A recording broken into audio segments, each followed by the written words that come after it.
time machine you're building down in California?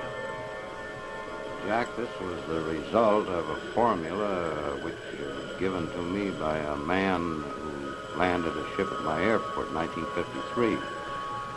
And we put this formula under research, tested a number of experiments on a bench in a good electronics lab in Chicago, and we produced phenomenal results with evidence that we should do it on a larger scale in order to be able to do more with it. And this evolved out of something that started in 1953 into a 4-story high machine that we're working on down there today. Now, George, I don't care whether the machine is 4 stories high or 40 stories high or 4 inches high. When I say calmly and unexcitedly, a time machine, what does your formula tell you can do with a time machine? Well, Jack, our formula has no time factor. The electronic formula does that. And on the other hand, electronic science has only had 2 dimensions to work with, the electric pattern and the magnetic pattern perpendicular. We discovered a 3rd zone, which we call a time zone, and we are working through this zone with an effort to orient the magnetic field to give us other results than our science can obtain at present. George, it's double talk to me. A time machine means to me a little box that I can go into and go back 5,000 years or forward 10,000 years. Is that what your formula tells you can do? Well, Jack, this isn't a little box. This is a 4-story machine focusing fields that we can orient to produce this zone big enough for a man to get into. It isn't a box. But what happens to the man when he gets into the zone? I'm all agog with curiosity. Jack, we've discovered this zone is subject to thought. Now, since time doesn't record events the way we do on calendars and clocks, you could only record an event by thinking of it. Now, theoretically, we believe we can take a videotape magnetic camera into the time zone and photograph Lincoln's Gettysburg Address or Caesar's armies marching or anything that's ever happened. Let me get this straight. In other words, you're telling me, like H.G. Wells imagined 50 years ago, that everything that happened in time is still there to be seen by the recreation electronically of a thought which exists. Jack, you know how you talk into a tape on a tape recorder and play the interruptions back, identical to the play that you made. The Earth's magnetic field is the same way. You can put interruptions into it and play them back out of it. An associate of ours in creating a magnetic coupler with this principle coupled in the Earth's magnetic field and played back TV shows from stations that aren't even in business anymore. You mean that an experiment has been done to bring out of the air television programs which have been and gone? Been and gone. Now, where was this experiment conducted? It was conducted in Santa Monica by an associate of mine. Why hasn't this hit the headlines throughout the world as that's a time machine in action? If I can... Jack, the reason it hasn't hit the world is because, as I understand it now, the Navy Department took him and the research over because he also discovered he could bounce magnetic echoes off the ionosphere and locate submarines under the ocean, regardless of where they were. Who is this associate of yours? This is a fellow named Charlie Arts. Charlie Arts? Yeah. And is he a free man walking around today? Well, he's free where he is in this super secret research that he does. Now, so therefore you tell me soberly in front of the television camera that things, old television programs, have been recreated out of nothing. Played back with a picture and sound just as good as the day they were broadcast. We've done this many times. Why didn't you bring one up with you?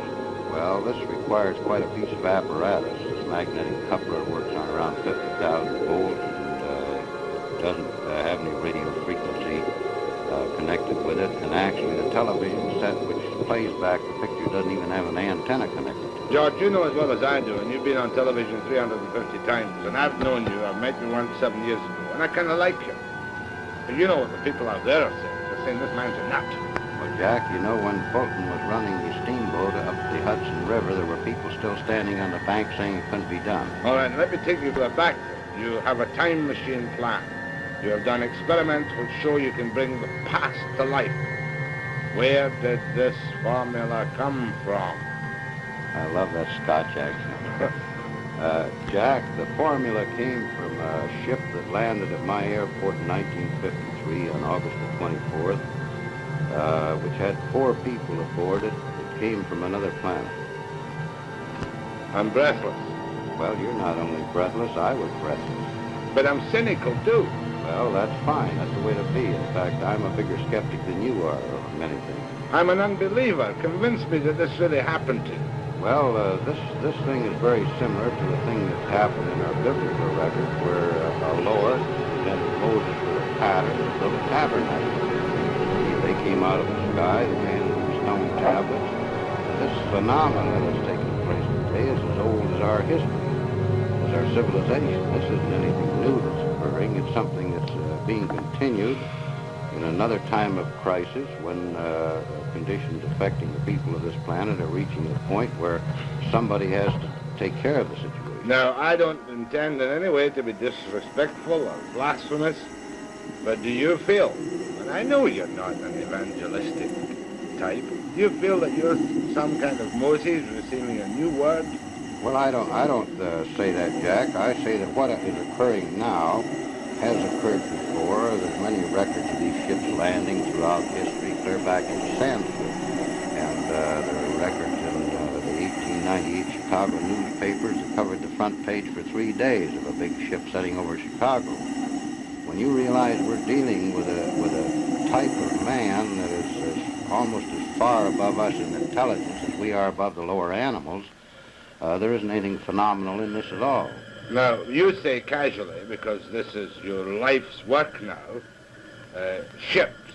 Now, you mean flying saucer, don't you? Well, a flying saucer was a name the press put on this thing.